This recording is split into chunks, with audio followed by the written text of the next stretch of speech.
Hai guys, selamat berjumpa kembali pada channel novel populer viral yang keren ini. Saat ini admin akan menghadirkan sebuah novel yang viral dengan alur cerita yang sangat menarik dan seru, yang berjudul Kaisar Agung Seni Bela Diri. Sebelum mengikuti keseruan ceritanya, mohon bantuan kalian untuk subscribe, like, dan share video yang ada di channel ini. Selamat menikmati.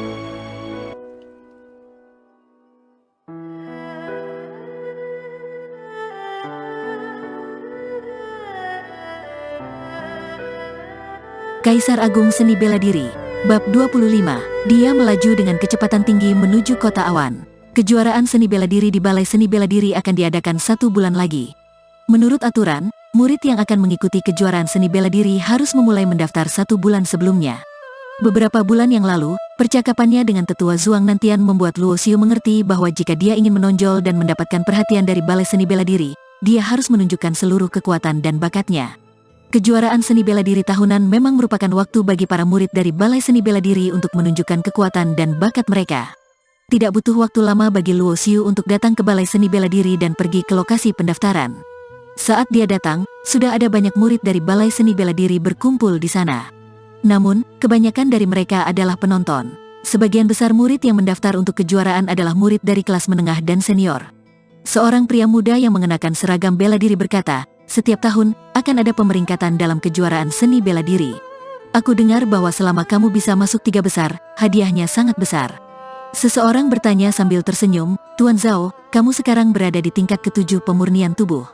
Aku ingin tahu apakah kamu juga berencana untuk berpartisipasi dalam kejuaraan seni bela diri?" Pria muda itu berkata dengan bangga, "Tentu saja, aku akan berpartisipasi."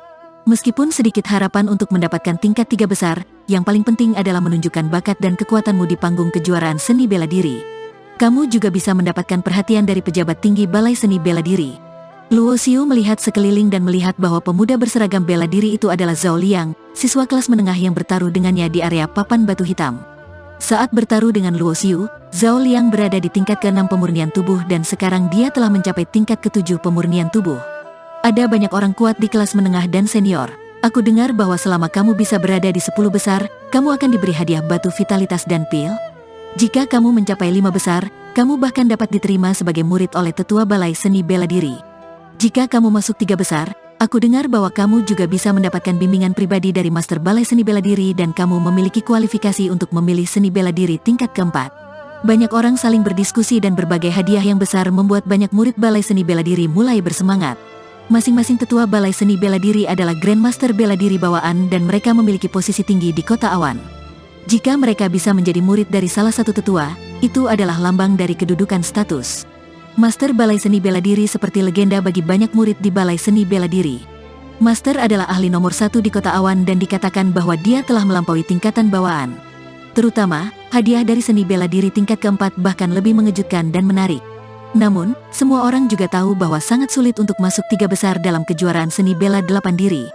Itu karena kejuaraan ini diadakan setiap tahun. Setelah berpartisipasi dalam kejuaraan di tahun-tahun sebelumnya dan memenangkan tingkat yang bagus, orang-orang itu dapat meningkatkan basis kultivasi dengan cepat dengan bantuan hadiah yang mereka dapatkan, sehingga kesenjangan mereka dengan yang lain melebar. Namun, jika basis kultivasi seseorang mencapai alam laut energi atau berusia lebih dari 18 tahun, dia tidak akan dapat berpartisipasi dalam kejuaraan seni bela diri. Kalau tidak akan ada orang yang dapat melawannya.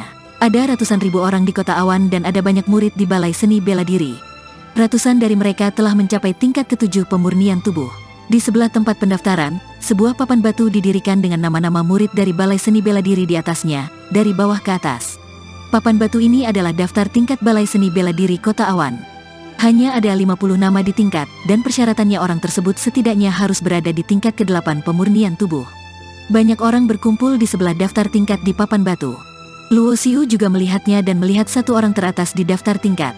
Itu adalah Su Otuseng. Mendengar diskusi orang-orang di sekitar, Luo Xiu tahu bahwa Su Otuseng berusia 18 tahun ini dan dia adalah murid tetua yang menjaga pavilion pengumpulan buku.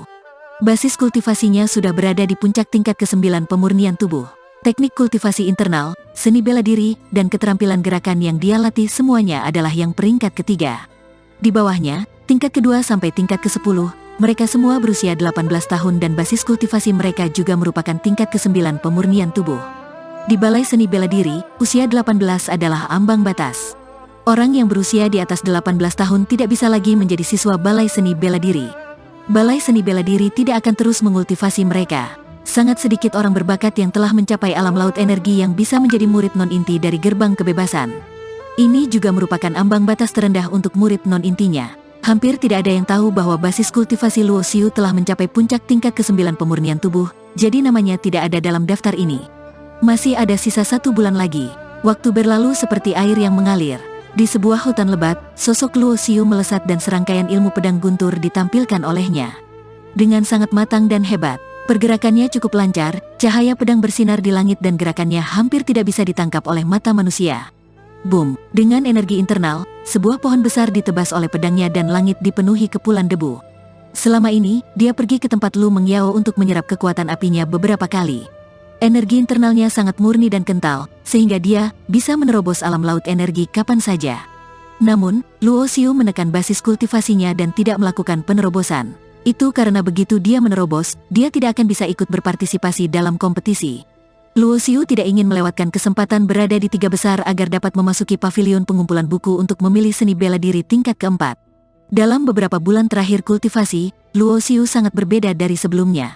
Terutama, temperamennya menjadi berbeda. Dia tampak ambisius dan agresif. Dia seperti pedang tajam yang akan terhunus. Klang! Setelah memasukkan pedang ke sarungnya, Luo Xiu menyeka keringat di dahinya dan menarik napas dalam-dalam.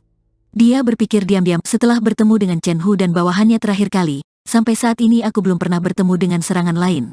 Ketika dia berlatih di kawasan Gunung Yamanato, dia biasanya dengan sengaja menghindari para kultivator seni bela diri yang sedang berburu di gunung. Dia memiliki kemampuan khusus indera perasa kehidupan dan tidak sulit baginya untuk melakukan ini. Terjadi ledakan di rumah Zhang di Kota Awan. Dengan ledakan keras, gerbang rumah yang tertutup itu hancur dalam sekejap. Lalu, beberapa orang masuk satu persatu dan suara nyaring begitu keras. Semua orang mengeluarkan pedang mereka dan bergegas ke rumah tersebut. Keluarga Zhang juga merupakan keluarga terkenal di Kota Awan, jadi mereka memiliki sekelompok penjaga terlatih yang bersiap untuk menghadapi musuh. Total ada 20 orang yang masuk ke rumah Zhang Shaoxiong. Masing-masing dari mereka mengenakan baju besi cian dengan aura dahsyat yang bergejolak dari tubuh mereka. Aura itu penuh tekanan. Penjaga baju besi cian, hampir ratusan penjaga keluarga Zhang Shaoxiong ketakutan. Di antara penjaga keluarga Zhang Shaoxiong, yang paling kuat berada di tingkat ke-9 pemurnian tubuh. Meskipun jumlah mereka 5 kali lebih banyak dari penjaga baju besi cian, banyak orang masih mulai gemetar. Itu karena penjaga baju besi cian bergabung dengan Balai Seni Bela Diri. Lalu, masing-masing dari mereka adalah ahli bela diri yang telah mencapai ke alam laut energi. Sebagian besar anggota penjaga baju besi cian juga murid yang lulus dari Balai Seni Bela Diri. Orang-orang ini gagal menjadi murid non-inti dari gerbang kebebasan, jadi mereka bergabung dengan penjaga baju besi cian. Zhang Shaoxiong, penguasa keluarga Zhang, dicurigai membunuh para murid Balai Seni Bela Diri. Penjaga baju besi cian diperintahkan untuk datang ke sini. Siapapun yang tidak ingin mati sebaiknya pergi dari sini. Seorang pria kuat dengan alis tebal dan mata besar itu adalah kapten dari penjaga baju besi cian. Dia berteriak dengan dingin dan suaranya seperti guntur yang bergemuruh. Sebelum dia membuat gerakan, penjaga keluarga Zhang mundur beberapa langkah karena terkejut. Kerumunan berpisah dan Zhang Shaoxiong berjalan keluar dengan wajah muram. Dia bertanya, "Kapten Han, apa maksudmu dengan membawa orang-orangmu ke rumah Zhang Shaoxiong?" Kapten Han tanpa ekspresi dan dia berkata dengan dingin, "Aku datang ke sini atas perintah Tetua Zhuang. Kamu dicurigai telah membunuh murid dari Balai Seni Bela Diri, jadi pergi dan jelaskan kepada Tetua." Saat berbicara, Kapten Han melambaikan tangannya dan berkata kepada bawahannya, "Tangkap Zhang Shaoxiong." Tetua telah mengatakan bahwa jika ada yang melawan, bunuh mereka. Wajah Zhang Shaoxiong langsung berubah. Dia tahu betul bahwa begitu kejahatan membunuh murid Balai Seni Bela Diri dinyatakan bersalah, dia pasti akan dijatuhi hukuman mati. Maka, seluruh keluarga Zhang akan terlibat dan bahkan mungkin dikeluarkan dari Kota Awan, namun, dia dengan cepat menjadi tenang kembali. Bagaimana keluarga Zhang bisa tetap berstatus di Kota Awan tanpa latar belakang apapun? Dia percaya bahwa selama tokoh keluarga Zhang keluar, keluarga Zhang akan aman. Memikirkan hal ini, Zhang Shaoxiong tidak melawan dan membiarkan penjaga baju besi cian membawanya pergi. Jika tidak, penjaga baju besi cian yang mematuhi perintah dari Balai Seni Bela Diri akan membunuhnya. Keluarga Zhang tidak bisa berbuat apa-apa tanpa penguasa selama sehari. Sebelum kakakku kembali, aku akan menjadi penguasa keluarga. Duduk di singgasana penguasa keluarga, Shao Hai mencibir dan mengedutkan mulutnya. Dia telah menunggu hari ini dari dulu. Jika tokoh keluarga Zhang keluar untuk melindungi Shaoxiong, posisi penguasa keluarga bukanlah milikku. Hanya jika dia mati, Aku benar-benar dapat mengambil alih posisi itu. Dia memanggil orang kepercayaannya dan membuat perintah. Bawa beberapa orang ke Kota Batu dan tangkap keluarga Luo Xiu. Akhirnya, kejuaraan seni bela diri yang paling menarik perhatian dari Balai Seni Bela Diri Kota Awan akan segera dimulai. Di arena seni bela diri, di dekat panggung kejuaraan, hampir semua murid dari Balai Seni Bela Diri berkumpul. Tidak jauh dari panggung kejuaraan, sebuah beranda dibangun dengan kursi di atasnya. Kursi ini untuk para pejabat senior Balai Seni Bela Diri untuk menonton dengan jelas kejuaraan seni bela diri. Seiring berjalannya waktu, semakin banyak orang yang datang. Di kursi penonton di atas beranda, selain tetua yang menjaga pavilion pengumpulan buku, 4 tetua termasuk tetua Zuang juga tiba. Pemimpin balai datang, saat seruan datang dari kerumunan, semua orang melihat ke atas dan melihat seseorang berbaju ungu. Dia melangkah di atas udara, terbang langsung ke beranda, dan duduk di kursi utama di tengah. Gerakan terbang di udara dan gerakan melangkah di udara, itu adalah keterampilan gerakan legendaris. Aku dengar bahwa basis kultivasi pemimpin balai dari Balai Seni Bela Diri telah jauh melampaui tingkatan bawaan dan dia adalah kultivator seni bela diri paling kuat di Kota Awan. Luo Xiu juga berada di kerumunan di bawah dan dia juga dikejutkan oleh gerakan pemimpin balai dari Balai Seni Bela Diri. Gerakan terbang di udara dan gerakan melangkah di udara. Kapan aku akan memiliki kekuatan seperti itu, pikir Luo Xiu. Diam, tiba-tiba, tetua Zuang Nantian di beranda berdiri dan berkata dengan keras, waktunya sudah tiba. Sesuai dengan aturan kompetisi seni bela diri, pertarungan 1 lawan 1 akan dilakukan dengan undian. Mereka yang mengambil nomor yang sama akan bersaing satu sama lain di atas panggung. Tidak ada batasan selama kompetisi, sampai salah satunya mengakui kekalahan atau jatuh dari panggung kompetisi. Selama kompetisi, gunakan senjatamu sepenuhnya. Namun, kalian tidak bisa membunuh orang. Jika tidak, kalian akan didiskualifikasi dari kejuaraan, dikeluarkan dari Balai Seni Bela Diri dan dipenjara selama 10 tahun.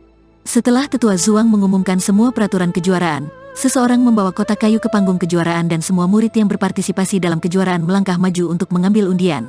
Luo Xiu memasukkan tangannya ke dalam kotak kayu dan mengeluarkan bola kertas. Setelah dibuka, nomor 98 tertulis di atasnya. Ada 10 panggung kompetisi dan mereka yang mengambil 1 hingga 10 akan menjadi yang pertama bersaing di panggung. Pemenangnya akan melaju ke babak kedua. Ada lebih dari 300 orang yang mendaftar untuk kejuaraan, yang berarti bahwa di babak pertama, lebih dari 100 orang akan tersingkir.